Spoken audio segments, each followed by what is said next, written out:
What's up, guys? This is Ian here, coach of your Ladner Lanturn, bringing you guys our playoff semifinals team builder, taking on Ben and the Tampa Bay Buizels.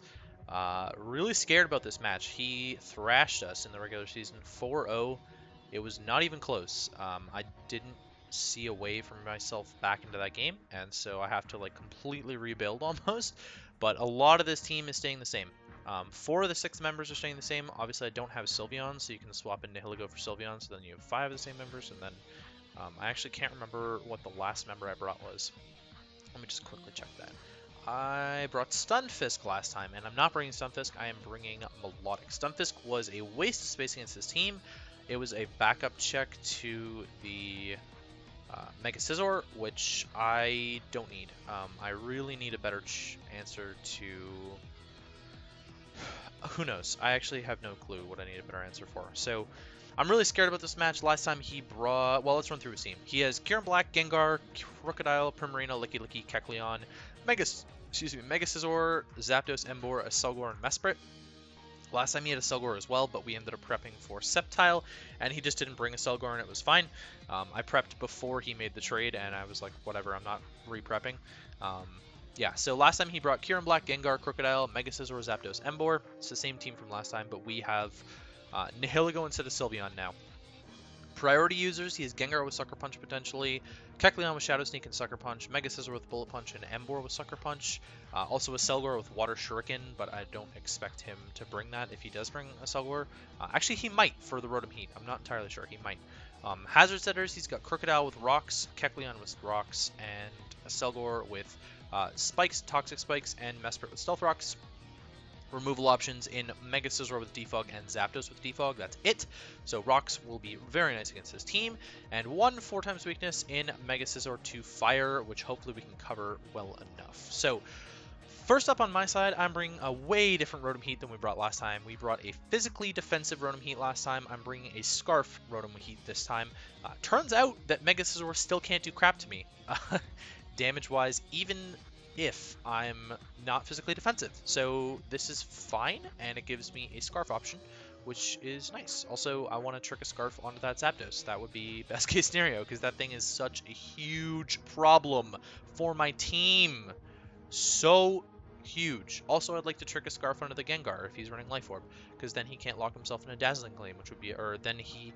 Yeah, then he probably can't lock himself into Dazzling Gleam, which would be a huge problem for my Kommo-o, and would be a huge boon for my Nihilego if he locks himself into Dazzling Gleam, so there you go.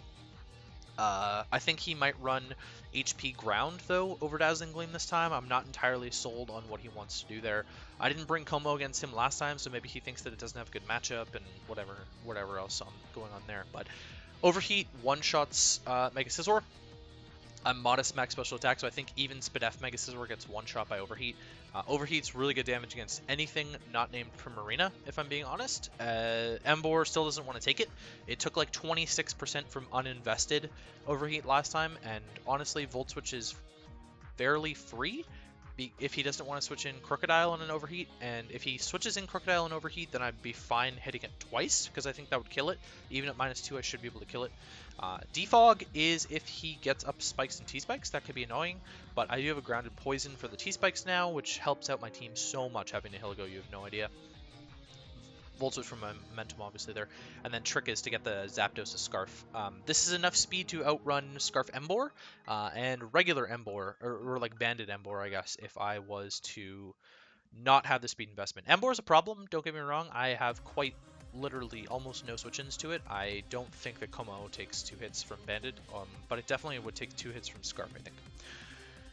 Physically defensive Mew, last time I brought Scarf Mew, which turned out to be a huge problem because he brought Crocodile when I didn't think he was going to bring Crocodile.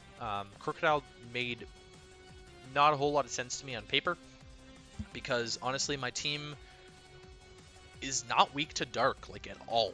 Like, Mew is the only thing weak to Dark. So he was very scared of Mew last time, which is why he brought Crocodile. And so if he brings it again this time, it's still a problem, but Mew can still eat hits from it because I'm physically defensive. Rocks are really important against his team. Chips down the Kieran Black, which is a big threat. Chips down the Zapdos, which puts it in range of a lot of stuff. In particular, one move that I'll talk about later. I needed 2 coverage options, so Fire Blast to hit the Mega Scizor still, and it's still a high base power move to be able to hit things like the Crocodile, which I otherwise couldn't hit with Psychic, and Psychic covers the rest of his team, hopefully, except for Mesprit, which is such a waste of space on this team. I don't even know why he has Mesprit. Yeah, so max bulk physically, and then running a tiny bit of speed to outrun Zapdos. No speed Zapdos, that's the goal of running that speed. I'll also outspeed no speed Kyurem if that's what he wants to run, and then I can potentially Psychic that and whatnot. Mega Pinsir looks really good against his team without the Zapdos around, and the Mega Scizor potentially, but like Return is still doing a lot of damage to it, so Return, Quick Attack, Close Combat, and Stone Edge. I'm running Hyper Cutter as the ability pre-Mega in case Crocodile wants to come in and run Intimidate again against me. Stone Edge will two-shot physically defensive Zapdos. Stone Edge will two-shot physically defensive Zapdos. Jolly Stone Edge. So, sorry, I shouldn't say that. It's a 99.7% chance after Leftovers Recovery to two-shot defensive Zapdos. So, I have to hit 2 Stone Edges. That's really what it comes down to. I don't think... the plan is to double the first time that I have Mega Pinsir in, because I don't think... I know the Zapdos is going to be a switch-in, but I want to scout and see if he has a different switch-in. I don't really want to risk the Stone Edge. Yeah. Stone Edge into Return should actually kill it if it was after Rocks. I would imagine that that's what it is, but I don't really want to risk the static coming off. Such an annoying mon. I love Zapdos, don't get me wrong, I love it, but I hate playing against it. It's just obnoxious as shit. Enough speed on the Mega Pinsir to outrun Kyurem Black. So if he's not Scarf Kyurem Black, I will outspeed Sick Bliat, which would be my Kyurem Black nickname if I could ever get Kyurem Black again. And yeah, max attack, a little bit of bulk. Alolan Ninetales, I'm leading Alolan Ninetales. That's the play, is to lead with this monster with Focus Sash. HP Fire, Veil, Blizzard, Moonblast. He has pretty bad options to get rid of Veil. He would have to tech on like Brick Break onto Crocodile or Mega Scizor, which I think is horrible. Or he could bring Licky Licky and tech it on, but then Licky Licky's not really doing a lot against me. Moonblast hits the Kyurem Black is the main thing. It's reliable damage against Emboar as well. Reliable damage against the Crocodile if my Hail's gone for some reason. If he wants to bring like Rain and Zapdos, I wouldn't put that past him if I'm being honest with you. Otherwise, Blizzard hits his team really hard. Moonblast is also there for the Permarina, I guess. HP Fire, specifically there for the Scizor, has no other purpose this game because Blizzard and Hail obliterates the rest of it. Enough speed on the Ninetales for Kyurem Black. Max special attack, tons of HP investment, which is really nice that I'm only running that much speed instead of outrunning Zapdos like I was last time. I was outrunning like offensive Zapdos, but honestly, if he's offensive Zapdos, then I have an easier time against it, I think. So that's sort of my thought process there. I brought I brought Specs Ninetales last time, but I'm running Sash this time because I didn't want to run double Babiri, and so spoiler alert, I'm running Babiri Nihilego for the Mega Scizor, but I didn't want to run double of that, so that's sort of where we're at there. Nihilego's up next, Babiri with Beast Boost, Power Gem, HP Fire, Sludge Wave, and Dazzling Gleam. Power Gem will two-shot spit off Zapdos, which is very important. Zapdos is a big monster against me, but this time I'm running coverage that can two-shot it, which is very important, especially Nihilego, because I can't miss Power Gem. Yeah, so that's big there. HP Fire for the Scizor, obviously. Sludge Wave is there. Has very consistent damage against most of the rest of his team, honestly. Power Gem is going to hit the Kyurem Black better, and the Aselgor better, but Sludge Wave is going to hit everything else not named Gengar better. Dazzling Gleam is there for the Crocodile, which resists dual stabs, so I have Dazzling Gleam there. It's only doing like 80% to the Crocodile, to no bulk Crocodile, so I really have to worry about either taking out the Crocodile or switching to something else to take on Crocodile afterwards. With Babiri, Adamant Bullet Punch will do like 50% from the Mega Scizor, which is still annoying as hell because I can't like get 2 hits off on it, but if I can get 1, then I get a special attack boost and we're good to start rolling. The only thing that I'm expecting to come that would be faster than my Nihilego is Gengar. He didn't run a Scarfer against... Oh no, he brought Scarf Emboar last time, yeah, so that could still be an issue, but I didn't think that boosting speed was worth it. I kind of wanted the power output. And so if those threats are dealt with, or something like Emboar, well, actually, I'm not bringing anything to paralyze it with, but if I was bringing T-Wave and Emboar was paralyzed, then that would be a thing. But it's not relevant, because it doesn't matter. Yes, that's Nihilego. Enough speed to outrun Kieran Black, just like the last 2 months as well. And then last but not least is Kommo-o.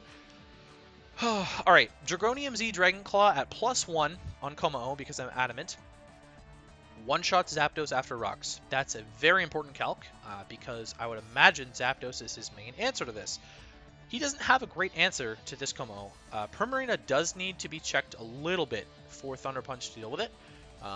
If Crocodile comes in, then I can actually kind of Dragon Dance on it again. I don't want to like say that he has Outrage on Crocodile because I don't think it makes a lot of sense for him to have Outrage. I think he's going to run Earthquake, Knockoff, Pursuit, Stealth Rock. That would be my idea of a Crocodile set he brings against me. I don't see him running Outrage against my Kommo-o. Like, that doesn't just make a ton of sense to me. But if he's scared about Kommo-o setting up on him, then he would run Outrage, and all of a sudden we're in a really bad spot if I click Dragon Dance against it. So maybe the safer play is just to click Drain Punch.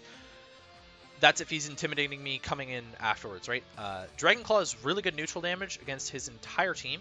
Drain Punch is there mainly for the Licky Licky and the Kecleon to get a lot of health back from. Kieran Black, it's going to do quite a bit of damage too. Dragon Claw is doing more damage to Kieran Black, but if I can position myself where Drain Punch is going to kill it, then I'd rather do that to get a bunch of HP back. Thunder Punch is only there for the Primarina. That is its only purpose, is to hit Primarina. And, yeah, like I said, Drain Punch, Dragon Claw. Yeah, Drain Punch, I mean, it's still not doing a whole lot to Mega Scizor, but, like, Mega Scizor is not doing a lot back. So Mega Scizor is, like, either setup fodder or it's health fodder. And so the main thing is blowing my Z move on the Zapdos, if possible, or saving it for Kyurem. Yeah, I don't know. I really don't know there. And if he scouts for Dragonium Z on Zapdos by going into Primarina, then that's even worse for me. So I don't know, man. I don't know. Enough speed on the Kommo-o to outspeed Emboar. So at +1 we're outspeeding Scarf Emboar. I felt that was most relevant for me, rather than trying to outspeed Mega Scizor neutrally. I really think that there's an opportunity for me to be able to set up at least one Dragon Dance on his team. What it's against, I'm not entirely sure. Probably Licky Licky if he has Licky Licky. Or, like I said, if he's not running Dazzling Gleam Gengar, then I can set up on that. It can't hit me hard enough with any of its other moves unless he runs Icy Wind, which would, again, that would be a problem. Or if I can trick it a Scarf from Rotom-Heat, then he can't lock himself in a Dazzling Gleam against my team with Nihilego and Rotom-Heat alive. So he would probably opt to lock himself into Shadow Ball, and maybe in the heat of the moment he forgets about Bulletproof, and, you know, wham bam, thank you ma'am, I have Bulletproof. I can also eat a Sludge Wave from Scarf because he's not Life Orb, so all of those things are up in the air, but again, that's sort of how I'm playing this game. Now, my team is very offensive, and I sort of took the path of least resistance this time because I had a lot of bulk against him in our first matchup, and it ended up not working. I had Sylveon, and I scouted for the Iron Head from Kieran Black, doubled into Stunfisk, which was my secondary Mega Scizor answer. Actually, it was my secondary Mega Scizor answer, and I got bopped by an ICMZ Kieran Black. So I actually have nothing for ICMZ Kieran Black except my Sash Ninetales, and I'm hoping to be able to abuse that a little bit.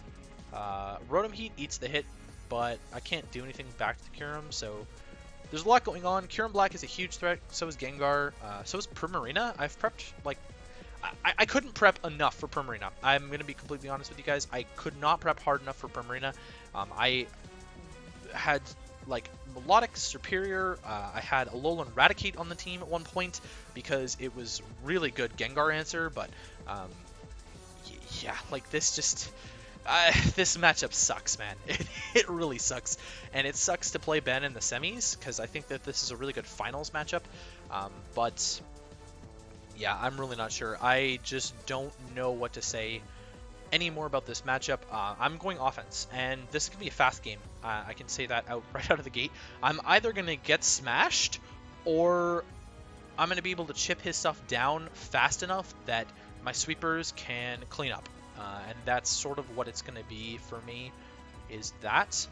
So, yeah. Don't be surprised if I get knocked out this round, which would kind of suck because we were a finals team last season. So the fact that we lost one more game in the regular season and only made semifinals isn't that great, but the competition level is higher, so who knows. All I know is that we play Ben, and I'm not looking forward to the match, but it's going to be a match, so there you go. Hope you guys enjoy the match if you see it, and if you don't, then you should check it out anyways. But I will definitely have a recap video going up for the NCL once the entire season is finished. Keep cheering for me, guys, and I'll catch you guys for the match.